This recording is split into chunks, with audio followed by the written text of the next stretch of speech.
And the final one, this is more about money laundering, but certified anti-money laundering specialist. That's another really important role that especially banks are looking at. So those are 3 fantastic certifications to consider if you want to go into a financial crimes or fraud investigator type of position in the private sector.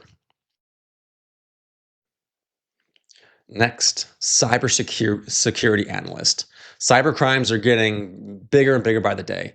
It's the newest threat. You know, terrorist attacks in the future will no longer be, very rarely just be bombings, or explosions or shootings or anything else like that. Those will still exist, but cyber crimes and cyber terrorist attacks are absolutely the future.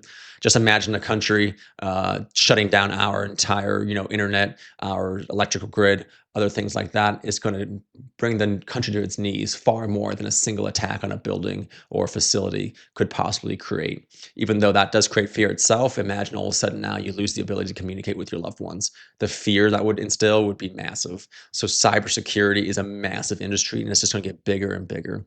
And it's a good industry for law enforcement to consider because you come from a role, an experience, industry where you had to investigate roles, you had to have attention to detail. Cops have to be really attention to detail oriented to be able to make sure that their cases are solved properly and with the proper, order and structure and following legal policies. You're also very used to handling sensitive information, which is going to be a huge part of cyber crimes. Again, in these roles, you'll be protecting companies from cyber threats, monitoring network security, responding to breaches, digital forensics, and there's numerous other tasks you'll have. Again, this one's a little bit more specialized. So if you're just a regular patrol officer, it might be hard to get right into cyber crimes. You might have to work your way up.